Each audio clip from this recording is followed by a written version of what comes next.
नमस्ते दोस्तों, आप सबका स्वागत है NCL HEMM operator by Sumit channel पर। आज से हम अपनी एक नई क्लास स्टार्ट कर रहे हैं जिसमें हम इंजन के बारे में डिटेल्स में पढ़ेंगे। ये क्लास स्पेशली उन स्टूडेंट्स के लिए बनाया गया है जो HEMM ऑपरेटर के एग्ज़ाम की तैयारी कर रहे हैं और जिन्हें इंजन के बेसिक्स से लेकर एडवांस तक नॉलेज चाहिए। सबसे पहले हम देखते हैं कि इस कोर्स में हमें क्या पढ़ना है।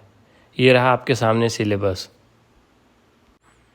पहला टॉपिक है इंजन का परिचय एवं वर्गीकरण, यानी कि इंजन होता क्या है, उसका बेसिक इंट्रोडक्शन और इंजन कितने टाइप के होते हैं, इनका क्लासिफिकेशन।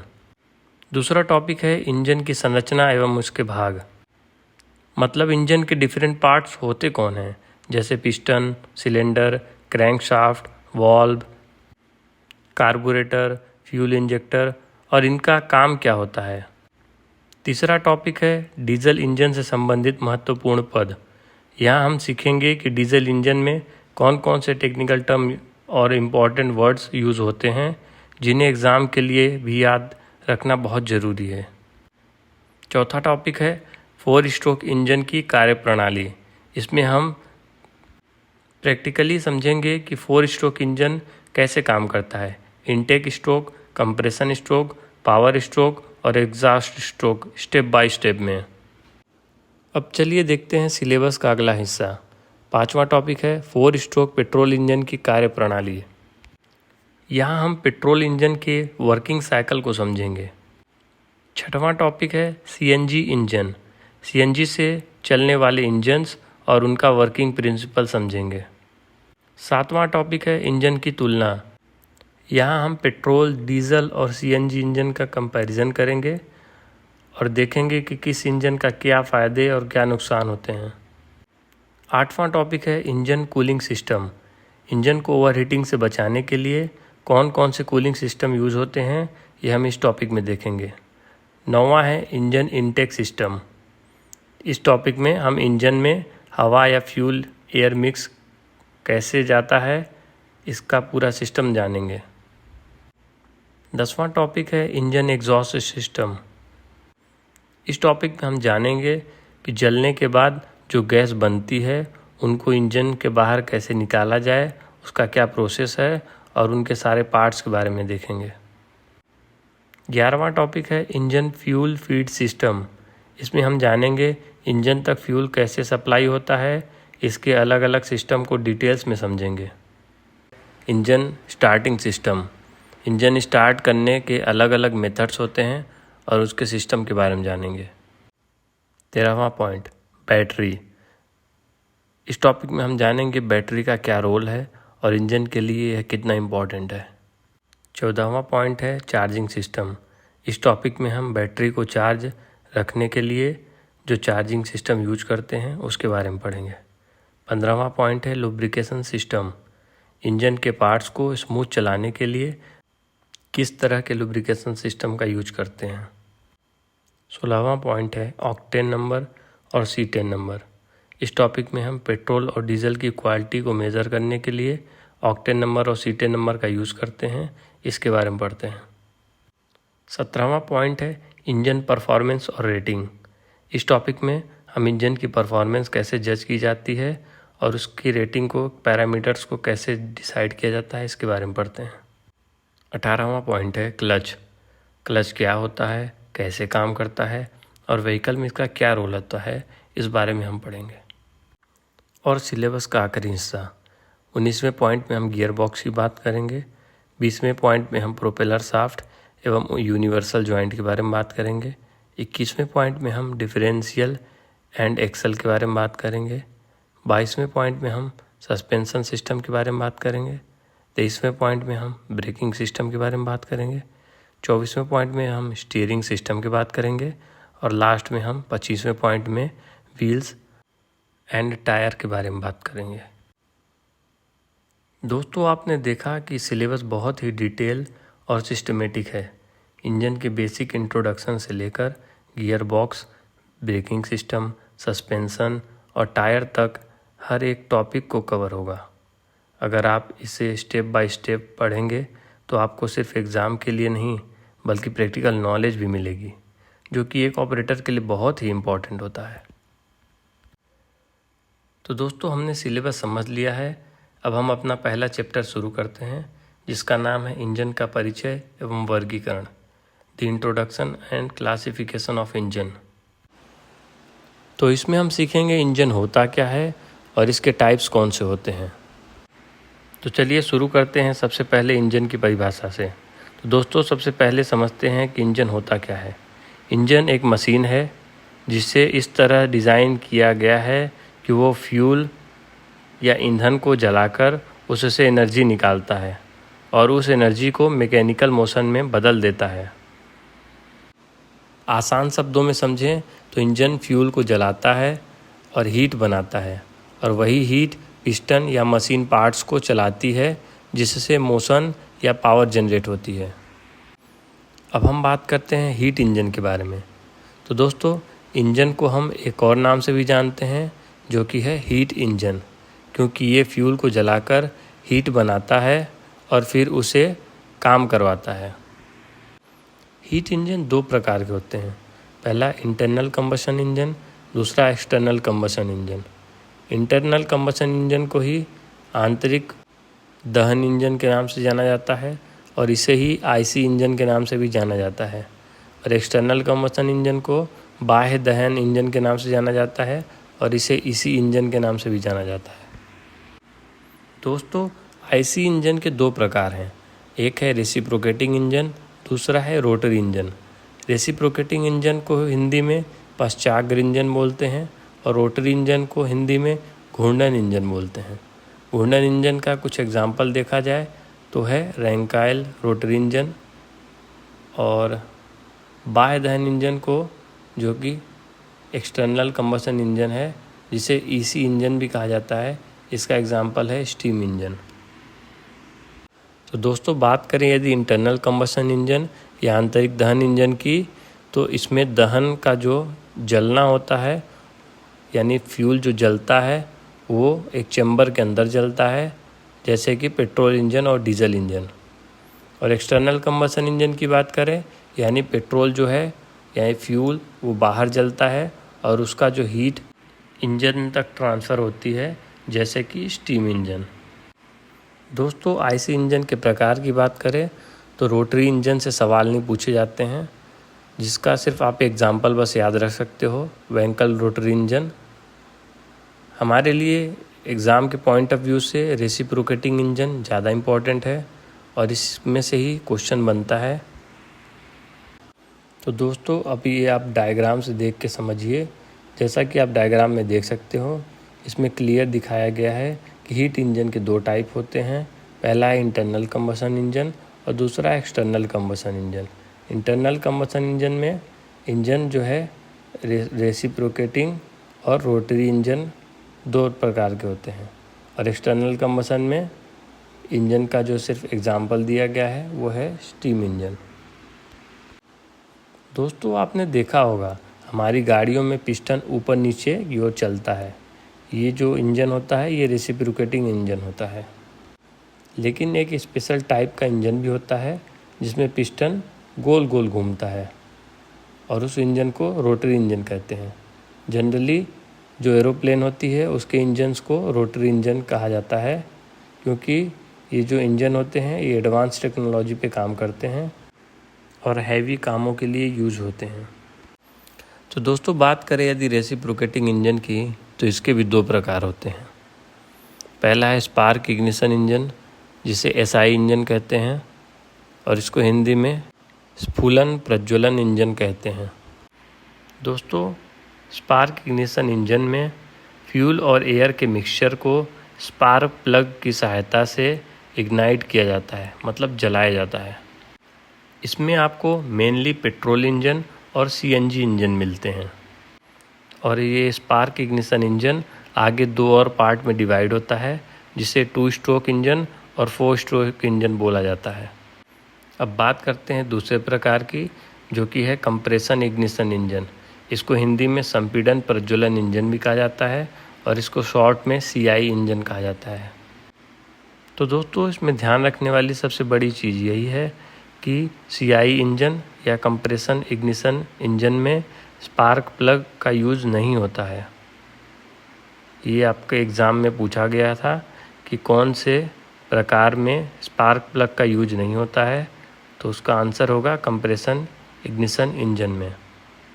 और दोस्तों कंप्रेशन इग्निशन इंजन में आपकी आग कैसे लगती है, तो फ्यूल जो कि खुद हवा या एयर होता है उसको इतने प्रेशर में दबाया जाता है कि उसकी हवा के जो कण है वो आपस में फ्रिक्शन या घर्षण करते हैं। फिर इस इंजन में फ्यूल इंजेक्टर लगा होता है। फ्यूल इंजेक्टर की सहायता से फ्यूल को इंजेक्ट या स्प्रे किया जाता है। स्प्रे करते ही जब हवा के कण आपस में घर्षण करते हैं तो हीट उत्पन्न करते हैं और दबाव इतना ज़्यादा होता है कि जैसे ही फ्यूल के कुछ बूंदे या छिड़काव होता है वो इग्नाइट हो जाता है, जल उठता है। कंप्रेशन इग्निशन इंजन का बेस्ट एग्जांपल है डीजल इंजन। ये भी 2 टाइप के होते हैं, 2 स्ट्रोक और 4 स्ट्रोक। तो अब एक छोटी सी बात क्लियर करते हैं जो कि है SI इंजन स्पार्क इग्निशन में इग्निशन के लिए स्पार्क प्लग का इस्तेमाल होता है, और CI इंजन जो कि कंप्रेशन इग्निशन इंजन है इसमें इग्निशन कंप्रेशन हीट से होता है, स्पार्क प्लग की ज़रूरत नहीं पड़ती है। तो सिंपल शब्दों में पेट्रोल और CNG इंजन होते हैं स्पार्क इग्निशन इंजन और डीजल इंजन होते हैं कंप्रेशन इग्निशन इंजन। दोस्तों यदि आप डेली लाइफ में देखें तो आपकी बाइक और कार जो है वो पेट्रोल इंजन होता है, मतलब वो स्पार्क इग्निशन इंजन पे काम करते हैं, जबकि ट्रैक्टर और ट्रक डीजल पर चलते हैं, मतलब वो CI इंजन या कंप्रेशन इग्निशन इंजन होते हैं।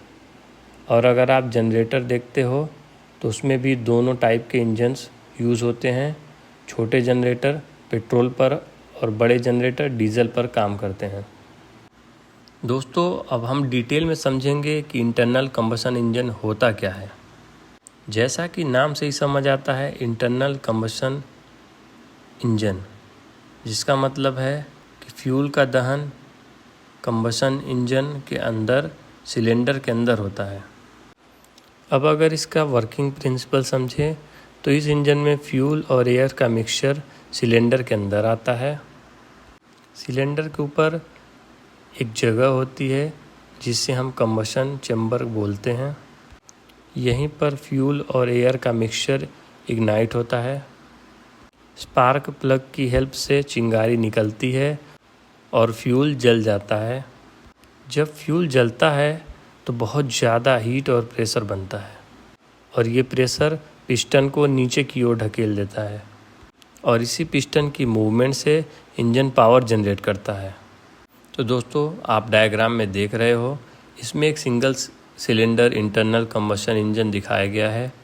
ऊपर से एयर और फ्यूल का मिक्सचर आता है, स्पार्क प्लग इग्निशन देता है। कंबशन चैम्बर के अंदर हाई टेम्परेचर लगभग 2500 डिग्री सेल्सियस तक होता है। फ्यूल जलकर गैस बनाता है जो कि पिस्टन को नीचे पुश करती है। पिस्टन नीचे ऊपर की ओर मूवमेंट क्रैंक शाफ्ट को घुमाती है, और फाइनली क्रैंक शाफ्ट से ट्रांसमिशन के थ्रू आउटपुट पावर मिलती है। इसको यदि सिंपल शब्दों में समझें तो जैसे हम दिवाली की पटाखे जलाते हैं, छोटी सी चिंगारी बहुत बड़ा ब्लास्ट करती है, उसी तरह इंजन के अंदर फ्यूल जलता है और पिस्टन को ज़ोर से धक्का देता है। लेकिन यहाँ एक डिफरेंस है, इंजन में ये प्रोसेस कंट्रोल्ड होता है, बार बार रिपीट होता है, इसी वजह से इंजन लगातार पावर देता है। तो दोस्तों इम्पॉर्टेंट पॉइंट ये है कि इंटरनल कंबशन इंजन इस तरह से ख़ास होता है कि यह फ्यूल सिलेंडर के अंदर ही जलता है, और इसी वजह से इसको हम इंटरनल कंबशन इंजन कहते हैं। इस कैटेगरी में पेट्रोल इंजन, डीजल इंजन और CNG इंजन आते हैं। तो दोस्तों अब हम बात करते हैं एक और इम्पॉर्टेंट प्रकार के इंजन की, जो है बाह्य दहन इंजन। इसको इंग्लिश में एक्सटर्नल कंबशन इंजन बोलते हैं। जैसा कि नाम से ही समझ आता है, एक्सटर्नल कंबशन का मतलब है कि फ्यूल का दहन सिलेंडर के बाहर होता है, दोस्तों यदि हम इसका वर्किंग प्रिंसिपल समझें तो इस इंजन में फ्यूल जैसा कि कोल या वुड या ऑयल को सिलेंडर के बाहर जलाया जाता है। इसमें फ्यूल जलने से हीट जनरेट होती है और ये हीट पानी को गर्म करती है और वाटर स्टीम में कन्वर्ट हो जाता है। स्टीम पाइप के थ्रू सिलेंडर तक जाता है और सिलेंडर के अंदर पिस्टन होता है जो कि स्टीम के प्रेशर से मूव करता है। पिस्टन की मूवमेंट से क्रैंक शाफ्ट घूमता है और व्हीकल से मशीन चलती है। जैसा कि आप डायग्राम में देख रहे हैं, इसमें कोल जलाया जा रहा है। कंबशन चेम्बर में फ्यूल जलता है। ऊपर वाटर टैंक होता है जो हीट से स्टीम में बदल जाता है। स्टीम पिस्टन को पुश करता है और पिस्टन क्रैंकशाफ्ट को घुमाता है और इससे पावर जनरेट होती है। इसका बेस्ट एग्जांपल है स्टीम इंजन जो पहले रेलगाड़ी में होता था। दोस्तों यदि इसको सिंपल शब्दों में समझें तो जैसे आप प्रेशर कुकर में पानी गर्म करते हैं और जब प्रेशर ज़्यादा हो जाता है तो सीटी बजती है और स्टीम बाहर निकलती है। उसी तरह एक्सटर्नल कंबशन इंजन में स्टीम का प्रेशर पिस्टन को पुश करता है और मशीन चलती है। तो दोस्तों इंटरनल कंबशन इंजन और एक्सटर्नल कंबशन इंजन में यदि सिंपल शब्दों में बात किया जाए तो दोनों में मेन डिफरेंस यही है कि इंटरनल कंबशन इंजन में फ्यूल सिलेंडर के अंदर जलता है और एक्सटर्नल कंबशन इंजन में फ्यूल बाहर जलता है और उसकी हीट से स्टीम बनती है जो पिस्टन को चलाती है। कुछ और डिफरेंस देखें तो आईसी इंजन में उच्च पावर घनत्व होता है, मतलब हाई पावर डेंसिटी होती है, जबकि ईसी इंजन में लो पावर डेंसिटी होती है, जिसका मतलब आईसी इंजन में छोटा इंजन भी अधिक पावर देगा। बात करें यदि ऊष्मीय क्षमता या थर्मल एफिशिएंसी की तो दोस्तों आईसी इंजन में ऊष्मीय क्षमता या थर्मल एफिशिएंसी 35 से 40% होती है, जबकि ईसी इंजन में ऊष्मीय क्षमता या थर्मल एफिशिएंसी 7 से 10% होती है। दोस्तों आईसी इंजन डायनेमिक पावर के लिए उपयोगी होता है, मतलब ये चलते फिरते भी आपको पावर दे सकता है, जबकि ईसी इंजन स्टैटिक पावर के लिए होता है, मतलब इसको जनरली एक जगह रोक के ही इसमें से पावर लिया जाता है क्योंकि ये आकार में बड़े होते हैं। यदि बात की जाए आईसी इंजन की तो इसको स्टार्ट करने में बहुत कम समय लगता है और ईसी इंजन को स्टार्ट करने में बहुत ज़्यादा समय लगता है। यदि बात की जाए इंस्टॉलेशन की तो इंस्टॉलेशन कॉस्ट या उसको लगाने की लागत जो होती है वो बहुत कम होती है, जबकि ईसी इंजन को लगाने या इसको इंस्टॉल करने की जो लागत है वो बहुत ज़्यादा होती है। और दोस्तों यदि ईंधन की क्वालिटी की बात की जाए तो आईसी इंजन में ईंधन जो है अच्छी क्वालिटी का इस्तेमाल करना बहुत ज़रूरी है, जबकि ईसी इंजन में लो क्वालिटी के ईंधन से भी काम चल जाता है। बात करें जगह की तो आईसी इंजन जो है बहुत कम जगह घेरता है, जबकि ईसी इंजन जो है बहुत ज़्यादा जगह घेरता है। तो दोस्तों चलिए आपका पहला लेक्चर यहीं पे समाप्त होता है। अब चलिए कुछ ऑब्जेक्टिव क्वेश्चंस देख लेते हैं जो कि एनसीएल एचईएमएम ऑपरेटर में पूछने की पूरी संभावना है और कुछ क्वेश्चंस जो हैं पिछले एग्ज़ाम्स में पूछे गए हैं उनको भी ऐड किया गया है। तो पहला सवाल है एक डीजल इंजन। तो एक डीजल इंजन क्या होता है, हो सकता है spark ignition engine, compression ignition engine, external combustion engine और ईंधन के रूप में गैसोलीन का प्रयोग होता है। तो इसका दोस्त सही जवाब है compression ignition engine. Diesel engine जो है वो एक कंप्रेशन इग्निशन इंजन होता है। दूसरा सवाल देखते हैं, इसमें है निम्नलिखित में से कौन सा एक्सटर्नल कंबशन इंजन का उदाहरण है। और ऑप्शन देखेंगे तो ऑप्शन ए है पेट्रोल इंजन, बी है डीजल इंजन, सी है एलपीजी इंजन और डी है स्टीम लोकोमोटिव इंजन। तो दोस्तों आप जानते हो ऊपर के तीनों ऑप्शन जो है वो इंटरनल कंबशन इंजन के उदाहरण है, जबकि जो लास्ट वाला है स्टीम लोकोमोटिव इंजन वो एक्सटर्नल कंबशन इंजन का उदाहरण है। तो सही आंसर है डी।